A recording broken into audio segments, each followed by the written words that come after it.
Hello and welcome to Disney Movie Investigation. If this is your first time watching, welcome to the show. Each week we take a look at a movie that is featured on Disney+. On this episode, we are going back to the world of animation as we take a look at one of the Disney Renaissance pictures, the 1997 animated feature, Hercules.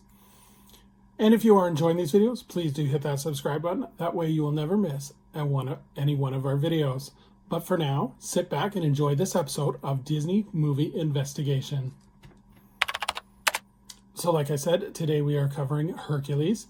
This was released on June 13th, 1997, and was directed by Ron Clements and John Musker, with the screenplay being written by Ron Clements, John Musker, Donald McHenry, Bob Shaw, and Irene Mecchi.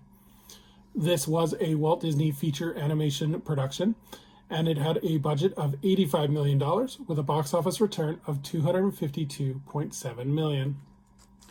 So let's take a look at the development.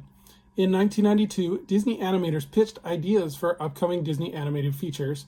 Initially, the idea was to adapt Homer's Odyssey, but that was quickly abandoned after the story was deemed too long and the story had no central character. Other ideas being pitched at this time was Don Quixote and Around the World in 80 Days, before Hercules was given the green light. The film would go through extensive casting.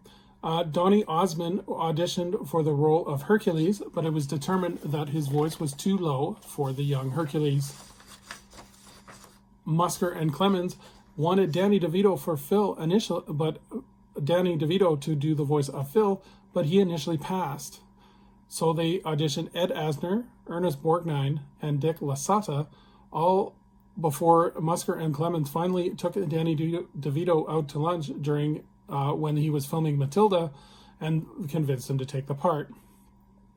Susan Egan auditioned for every Disney animated feature since Beauty and the Beast, and initially she was passed for the role of Meg as she was deemed not to be sarcastic enough for the role. But while she was playing Belle for Beauty and the Beast on Broadway, filmmakers gave her a second audition where they closed her eyes, and ultimately that was what won her the part. For the villain Hades, Musker and Clements initially went to Jack Nicholson, and Nicholson agreed to do the part, but he demanded a payment of between $10 and $15 million, plus a 50% profit share of the merchandise. Disney returned with an offer without the merchandising deal, but Nicholson declined. John Lithgow was then selected, but after 9 months of trying to make it work, they decided to go in another direction. Other actors that were considered for Hades included Phil Hartman, Kevin Spacey, Ron Silver, James Colburn, and Ron Steger. Filmmakers also initially approached the Spice Girls to perform the role of the Muses, but they declined due to their touring schedule. So let's take a look at the cast that we did get. So we have Tate Donovan, who performs the role of Hercules, Danny DeVito, who does the voice of Phil, James Woods, who does the voice of Hades, Susan Egan, who does the voice of Meg, Bobcat Goldthwait, who does the voice of Pain, Matt Frewer does the voice of Panic, and finally Paul Schaefer is the voice of Hermes. So now that we have the players, let's take a look at the plot. Hercules, who is the son of the Greek god Zeus, is turned into a half-god, half-mortal by the evil Hades, god of the underworld, who plans to overthrow Zeus in a diabolical plot. Hercules is raised on Earth and retains his godlike strength, but when he discovers his immortal heritage, Zeus tells him that the only way that he can return to Mount Olympus is that he must become a true hero. Hercules goes through several trials and tribulations in order to become a famous hero, with the help of his friends Pegasus and his personal trainer Phil the Satyr.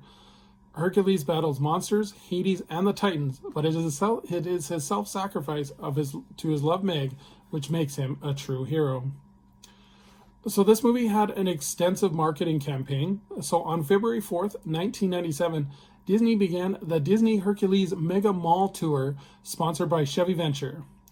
This was a tour that stopped in 20 cities, featuring 11 attractions, including a multimedia stage show, a carousel themed around Baby Pegasus, Hercules-themed game booths, and a 10-minute workshop hosted by animator Andreas Deja.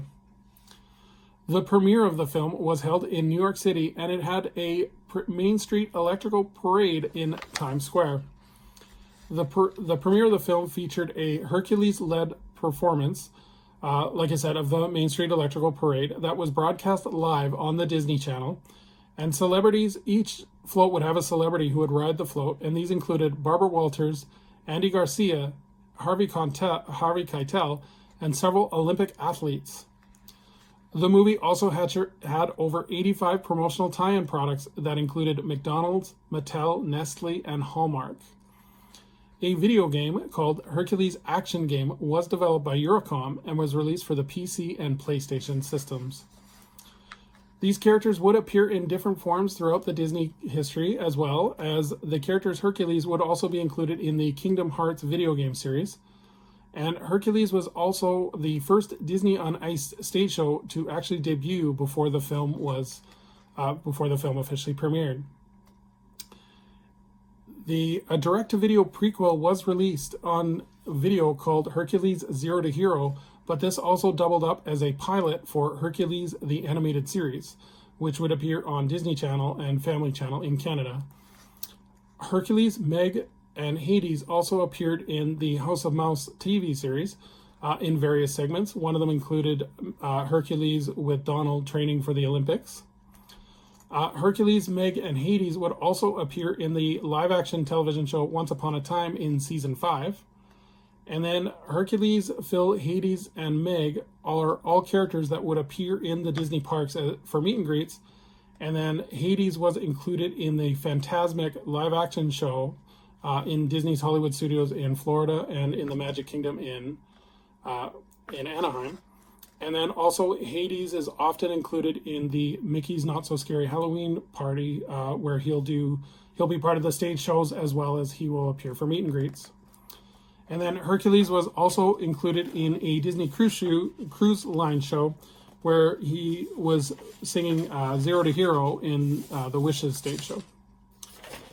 The film was nominated for an Academy Award for Best Original Song for I Will Go the Distance.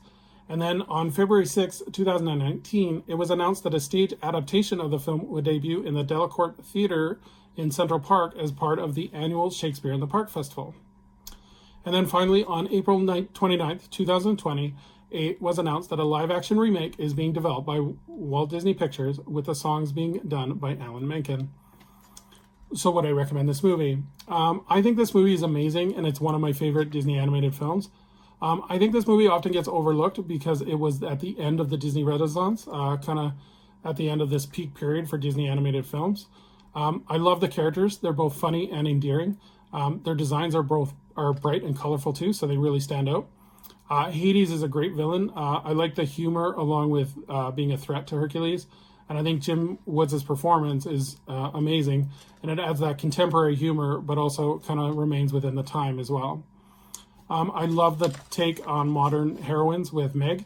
Her journey is a great example of storytelling, as you see the character arc with her, how she's not very trustful of men, and she kind of is won over by Hercules and begins to trust people again. The songs are great, especially, again, going back to Meg, I Won't Say I Am in Love song. I think that's one of the greatest, or one of a great example of Disney movie storytelling in song. Because you see the arc transform where she's, again, in that character arc where she's very kind of anti-falling in love, and by the end of the song, she's head over heels for Hercules. So again, if you've not seen this movie, again, I think it's one of those underrated gems as part of the Disney animated movie series. And I think it often gets overlooked for things like Lion King, Little Mermaid, Beauty and the Beast. But again, I think this one is as top quality as the rest of them. So thank you so much for joining us here on Disney Movie Investigation. Please leave a comment below what you think of the movie Hercules. Do you love it? Do you hate it? Do you think it's an underrated gem? Please let us know in the comments below. And for our next episode, we are going to continue to take a look at the movies of Disney Star as we head back into deep outer space as we take a look at the movie Alien 3. So until next time, I hope you guys have a magical day, and we will see you real soon.